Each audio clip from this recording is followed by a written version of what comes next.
final signature project for Can You Escape the Matrix Summer 2020 course at Hiram College by Kathleen Valenzuela. So the problematic area / population I will be discussing today is computer screen time for high school students, and more specifically how it affects their physical activity while they learn solely online.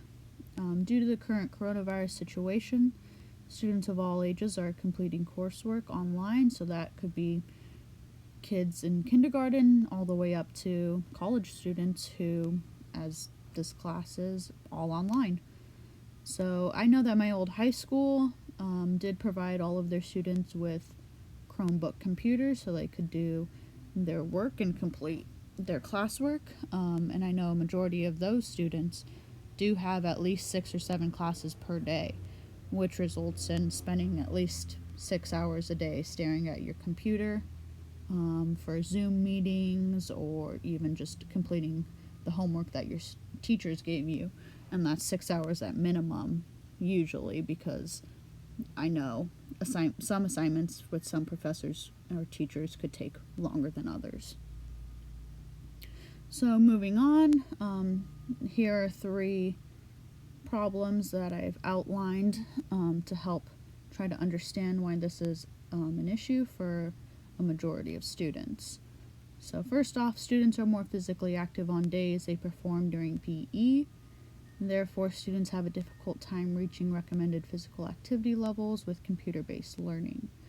So without specifically performing physical activity in your PE class, school does offer a lot of opportunities to be active, such as walking from one side of campus to the other side of campus during passing periods, or even if we take it one step further in the practical in-class setting, could be you walk to the teacher's desk to take your exam up, or you walk to the teacher's desk to even ask them a question. It could also be, hey, the assignment's due at the end of the class period, put it at the front of the class, and then walk outside the door. So there is just the basic stand up, get your blood flow going, and then sit back down.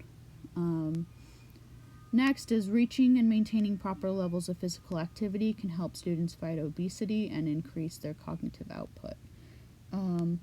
I do know when students, or even people in general, don't reach the recommended 30 to 60 minutes a day of moderate intensity exercise, it does put them in a higher risk category for the onset of chronic conditions such as cardiovascular or orthopedic issues. So that is one issue that is a technology challenge agent per se, because you aren't getting up and moving very much if you're sitting at your desk on your computer all day. Another part of that is the cognitive output that physical that physical activity does help with. I know on a personal note that on days that I have exams, I like to go to the Coleman Center before I have the test and perform at least 10 to 15 minutes of moderate intensity exercise and then run up and take my test. And I do that because there's been study after study that have shown that cognitive output and your cognitive ability is increased with exercise.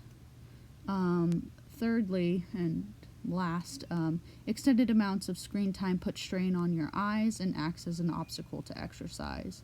So the more you stare at your computer screen, the more it strains your eyes.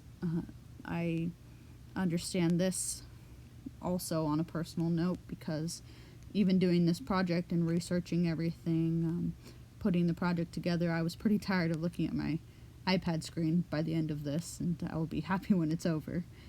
It does strain my eyes, so I'm recording this on the night shift mode, I believe it's called, or something like that, so that more of the amber color comes out and the blue light is less. And it does act as an obstacle to exercise. just staring at your computer screen, because you're usually on your screen while you're sitting or laying down, and you're not actively moving or doing much because you are devoting all your time to your screen. Moving forward, here are some ways that we can help students change. According to the Kaiser Family Foundation, students between 8 and 18 years old spend 7.5 hours in front of a screen each day for entertainment, and that's not even factoring in any of the time they spend doing their coursework. So it is a rather large issue that this foundation has found. Moving on, a majority, at least 80% of 11 to 17-year-olds are not receiving even an hour of physical activity per day, and that was according to the WHO, and it was more of a meta-analysis with data collected from a bunch of different countries on their students and their adolescents' physical activities. Trends for this have been going towards lower levels of physical activity, and that's just on the rise, basically. I've seen a few graphs showing that we are skyrocketing on just basically sitting on our couch. Like, the levels of how we spend time nowadays compared to how our parents spend time is way different. Currently, video conference calls are up 90% from 2019 rates. That's because of the big push due to the coronavirus for downloading conference call apps such as Zoom, and Zoom has topped the download chart in March with over 3.2 million downloads of the app. So, lastly, in the foreseeable future, there does not appear to be any stop to the implementation of online classes. And to me, I see this as a challenge agent for technology because it doesn't help us progress. How I see it, at least, is we're going more towards screens than away from screens. And we need to maybe try to figure out a way to implement, yes, online classes, but a way that we're not just looking at our computer screens for the information. So my intervention for the high school students was to implement an educational screen time breakaway campaign, and I wanted to do this by more of a hybrid model between homeroom lectures once a month and informative brochures that could help with supplementation. I believe this would help provide critical knowledge and research to students on campus. That kind of changed once I got into my interview.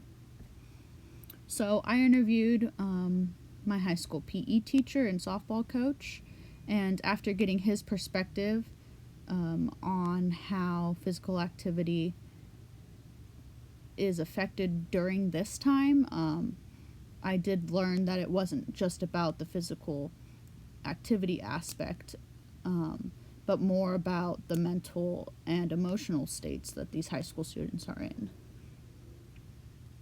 So that led me to revise my intervention, and boy, did it was just eye-opening. So after receiving the feedback from the interview, I realized that, again, it doesn't just it doesn't just affect physical health, it also affects the mental, emotional, physical, and just overall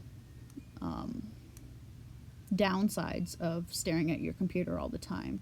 So for my revised intervention, I kind of took it as more of like a 5-step process over 6 months.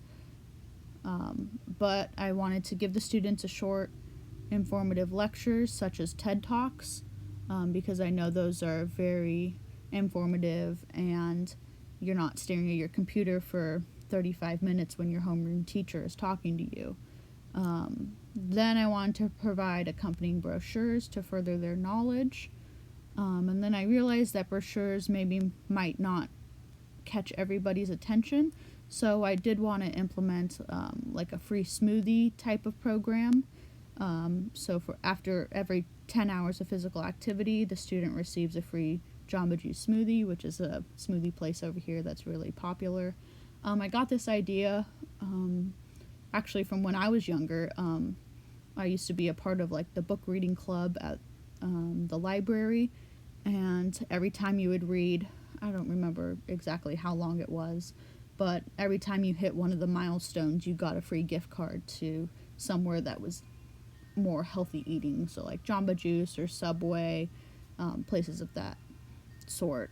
And then I wanted to implement a daily exercise regime, and to measure the success in that, I wanted to use the IPAC questionnaire that we learned about and did ourselves during the semester. And then finally, I wanted to measure their mental and emotional states with the PALMS questionnaire, because as my interviewee basically presented to me was, hey, it's not just the physical activity aspect of online learning that is affected. So my total physical activity intervention is students will complete 12 body weight exercises between each class period, so they can maintain peak cognitive ability and help achieve their recommended daily physical activity.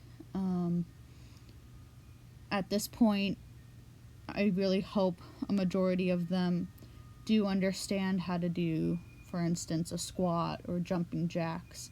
But let's say that the students don't know how to do that, they can go and ask their PE teachers, hey, how do I do this? Or I even want to implement like a drop-in type of class session that if students don't know how to do a proper body weight squat, they would be able to learn from one of the PE teachers or one of the coaches on campus. Moving on, at the midpoint of their day, so basically lunchtime, they would perform 45 minutes of physical activity, and there's no specific category of physical activity that is required.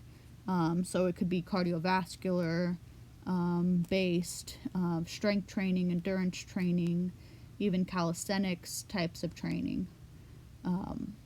So I didn't want to put the students into a category because some students work better doing their own, and some students do need help, and those students would receive the help that they can get from a PE teacher or even their coach, by saying, hey, you have to perform, let's just say, these 12 bodyweight exercises that you've been performing for the week, and you have to do 10 repetitions at 3 sets each. Something like that in the more structured sense. And then lastly, each student would receive the same fitness tracker, whether that be the Fitbit or just like a pedometer of some sort, and they would be offered informational sessions to become more familiarized with how to work it. I said the same type of fitness tracker because then once I'm collecting all my data and everything, it would be all the same and all the students would know how to work it. This is the intervention timeline that I created. It starts from month 1 and it goes on to month 6. So the first month, it would be addressing the issue of breaking away from your computer screen and trying to get more involved with physical activity, which then could help with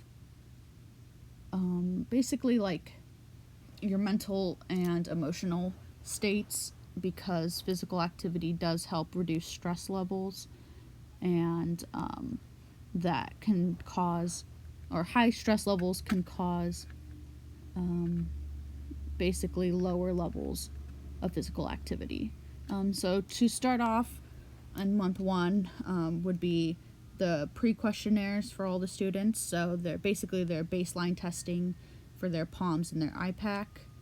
And then moving forward would be providing the tips and tricks to help students break away from their screens and giving them the tools to boost their health, such as like proper eating habits and sleeping habits, and even having them have a daily routine with proper hygiene. Moving on to month 3, we would supply non-screen time activities, and basically try to inform the students on why it's important to do other activities that aren't just on your screen. Month 4 would be more of a check-in type of month. Hey, what's going on? Are you liking this? Are you not? What can we tweak to even help you out? And this is where we would check in again and assess their basically all their questionnaires, and have like benchmark questionnaires for their IPAC and their PALMS. Second to last month would be introducing nature into their intervention, trying to get them to, hey, get out of your house, get off your computer screen, and go sit in the backyard. Play with your dog, play with your cat, with it, maybe if they have an animal or something of that nature. Just the positive effects outdoors has on your mental and emotional health. And then finally, to finish off the intervention, the last